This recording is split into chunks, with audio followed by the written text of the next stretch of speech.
강의하듯이 강의하듯이 해주시면 됩니다. 네. 우리가 듣고 외우고 묵상하라고 준 게 아니에요. 그 말씀을 실천하라고 준 거지.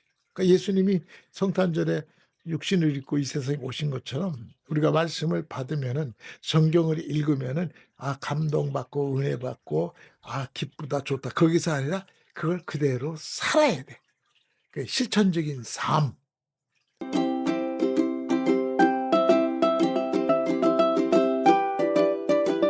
자, 첫 번째 댓글 질문 좀 다. 드리겠습니다.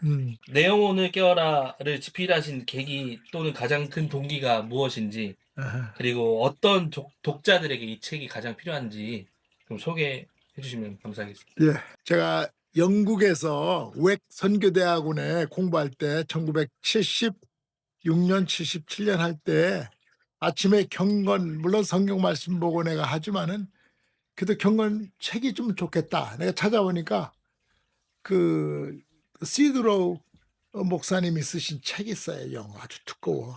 그냥 한 페이지가 꽉 차서 있는데 그게 매일매일 성경 한 구절에 그 말씀에 대한 뭐 해석도 좀 있고 적용 질문이 있는데 그게 굉장히 좋았어요. 그거를 1년 공부하면서 읽으면서 내가 영적으로 굉장히 충만함을 받았고 나도 이런 책을 하나 써야 되겠다. 내가 일부러 이 책을 쓰는 게 아니라 내가 설교를 한다든지 뭐 강의를 한다든지 할 때 반드시 나는 글로 써야 되겠다.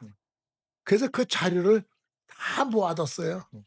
그래 가지고 이제 미국 교회 목회할 때 이제 주제별로 달로 해서 특별히 이제 한국의 교회에게 맞게끔 해 가지고 나온 게 첫 번째 경건 메시지. 네, 두 번째 질문 드리겠습니다. 책 제목처럼 내 영혼을 깨워야 하는 현 시대의 가장 중요한 이유와 잠들어 있는 영혼의 구체적인 징후는 무엇이라고 보십니까?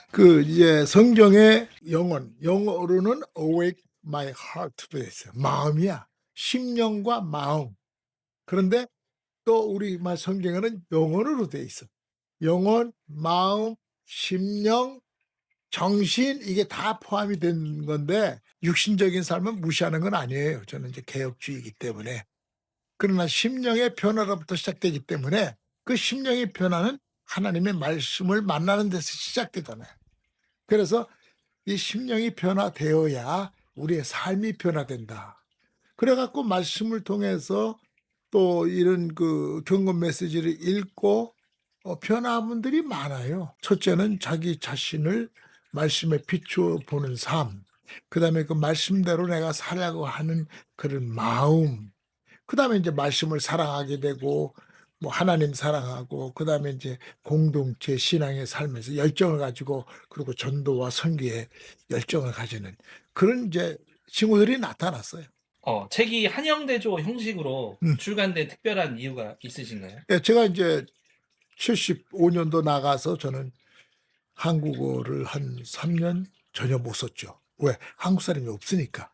이제 로고스배를 타고서 이제 75년도 여름 이후죠. 그래 가지고서 홍콩, 싱가포르, 스리랑카, 인도 거기서 막 한 달씩 현지인 교회 가 가지고 거기서 숙식을 하면서 현지인들과 같이 물론 다 영어로 하는 것이죠. 그러고서는 이제 유럽으로 들어갔어요. 이탈리아. 그다음에는 이제 스페인. 그래서 스페인 가서 제가 그 라인업도 하면서 스페인에 있는 교회들 방문하는데 한국 사람도 하나도 없고 영어도 잘 못해. 그래 가지고선 스페니시 배워 가지고 거기서 스페니시로 설교도 하고 간증도 하고 그랬는데 우리가 국제적인 언어는 아무래도 영어이기 때문에 내가 이제 경건 메시지는 반드시 영어로 해야 된다. 그리고 이제 내가 미국 갔으니까 그 영어를 쓰면서 특별히 이민 교회 자녀들, 영어권 자녀들 2세 얘들은 영어를 봐야 되잖아. 외국인도 다 이 말씀을 읽을 수 있으니까. 지금 내가 이제 메일 보내고 있는데 지금 인도, 네팔, 미얀마 여기서 다 읽어요. 그래서 반드시 한국말은 우리 한국 사람이니까 나도 한국 사람이 그렇게 하는 거고 그다음에 영어는 세계 언어이기 때문에 복음 전하는데 현지 목회자들에게 선교사들에게 또는 뭐 일반 그리스도인들에게 도움이 되기 때문에 영어 한글로 같이 낸 거예요. 한국 최초의 OM 소속 로고스호 승선 선교사이시고요. 예. 1975년도. 예. 그 총장님의 초기 선교 신념과 사역에 어떤 결정적인 영향을 미치셨는지. 아유, 저는 어려서부터 선교사보다도 복음을 전하는 사람, 뭐 목사라고 그래도 좋고, 그 초등학교 때부터 저는 신앙생활을 철저하게 했어요. 우리 어머님이 믿어서 이북에서 난 태어났지만은 우리 어머님이 믿어가지고 우리 형님들 다 믿고 다 믿어서 신앙 때문에 우리가 6.25 때 이제 남한으로 피난왔죠. 그러고서도 와서도 교회도 세우고 신앙생활 철저하게 잘했는데 나는 선교사들 때 많이 만났어요. 뭐 그때 어렸을 때는 뭐 저분들이 선교사다, 미국에서 온 분들이다, 뭐 영국에서 온 분들이다, 우리를 도와주기 위해서, 뭐 복음을 전하기 위해서. 그런데 나는 나도 해외 나가서 복음을 전해야 되지 않나, 그런 생각이 벌써 초등학교 때부터 있어요. 그래서 그러려면은 영어를 잘해야 되겠다. 그리고서는 이제 군대 갔다 와서는 총신 들어가서 그때 75년도에 로고스배가 인천에 입항해 있어요. 통역을 사람을 한대. 뭐 필요하다 그러니까 이제 통역해 주면서 뭐 교회 학교 다니면서 통역해 주고 그러다가 우리 로고스배 OM에는 한국 사람이 한 사람도 없습니다.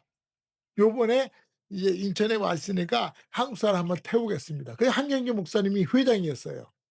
그래갖고 인터뷰를 해서 여러 사람이 지원했어. 네. 근데 그 조건이 뭐냐? 첫째, 믿음이 분명해야 돼. 복음을 전하려면 아무래도 영어가 돼야 되니까 언어에 대한 준비. 네. 세 번째는 삶에 대해서 하나님을 온전히 의지하고 이 경제 문제 이런 거 없이 그냥 믿음으로 살겠느냐.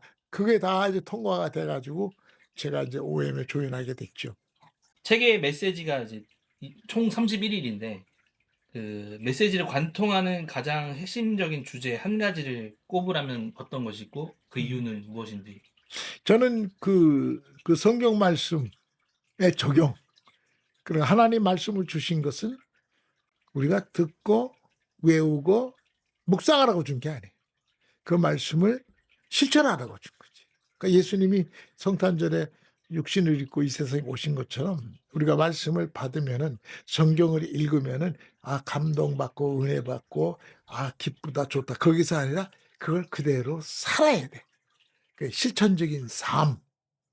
그래서 그걸 저는 항상 강조해요. 어디든지 뭐 설교하든지 글을 쓰든지 간에 사느냐 어떻게 살았냐 이거지. 복음을 위해서 성경 말씀에 기초해서 그리스도인의 삶이 어떠해야 되느냐 그걸 굉장히 많이 해서 야고보서 많이 썼고요. 베드로 전후서 많이 썼고요. 로마서 많이 썼고요. 그다음에 시편의 말씀 많이 썼고요. 그 예배와 찬양 감사 이런 건 시편에 많이 나오고요. 그다음에 우리 삶에 된 건 야고보 많이 나오고 그리고는 이제 로마서에서 12장 이후의 삶에 대해서 많이 썼어요. 뭐 그 외에 이제 복음서라든지 다른 선지서도 썼지만은 그래서 우리 그리스도인의 삶이 이 땅 위에서 하나님께 영광을 돌리는 삶이 돼야 된다.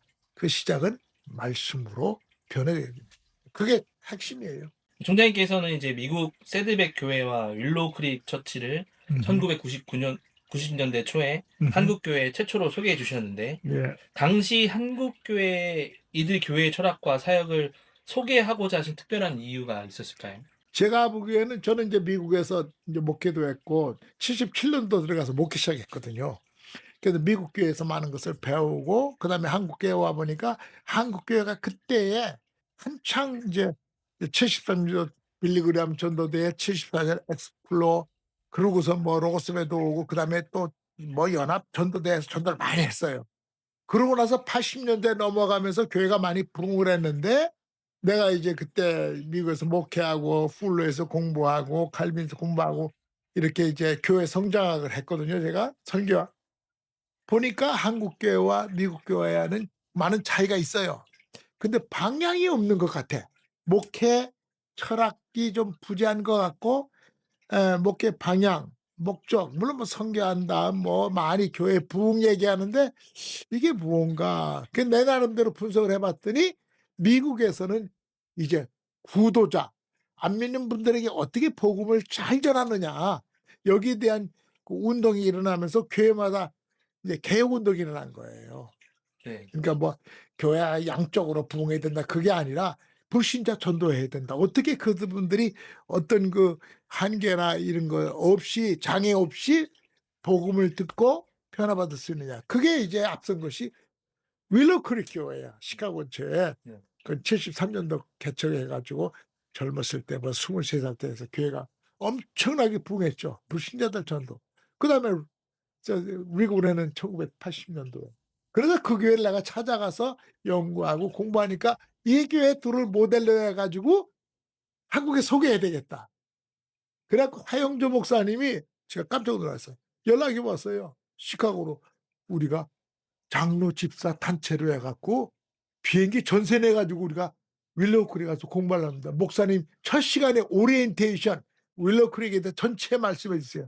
제가 그래서 그 시카고 헤브론 교회 가서 오리엔테이션 오전에 강의 들어가기 전에 그 현지 그 윌로우 크릭 교회 가서 강의 듣기 전에 그걸 해준 적이 있어요. 그 정도 관심을 온누리교회가 젊은이가 됐어요. 그래서 이제 온누리교회 그때 많이 성장했고 그러고 나서는 이제 소문이 뭐 윌로우 크릭 새들백 나니까 가서 배우긴 배워야 되는데 무슨 길이 없나. 그래서 제가 이제 협조를 구했죠. 윌로우 크릭 비라빌 목사님하고 리고릴 목사님께 한국 목사님들이 지금 한 50명이든 100명도 내가 이제 초청해서 오겠다. 그러니까 받아주겠느냐, 등록 받아주겠느냐, 조건이 있다. 이분들은 다 교회 목사님들이고 교회 재정으로 오기 때문에 반드시 세미나 일주일 한 수료증을 만들어서 당신 사인 나 사인해야 된다. 조건을 딱 붙였어요. 네. 그래갖고 그거 마친 사람은 전부 다 수료증을 만들어줬어. 내 사인, 비라이블, 리고레. 얼마나 잘해. 그러니까 딱 끝나고 받아가지고 본교에 돌아와서 사무실에 걸어놓고 뭐 교인들에게 소개하니까 교인들도 아 목사님 이번에 많은 거 배워가지고 왔구나. 그래가지고 변화되기 시작한 거예요. 그때부터 구도자 예배도 나오고 열린 예배도 나오고 이렇게 해서 이제 아마 많이 한국 교회가 변화되지 않았나. 그 최초로 제가 시도해서 결국은 르그너 목사 나중에 제가 99년도 모셨지만은 참 그 어떤 계기를 내가 주었다고 생각합니다.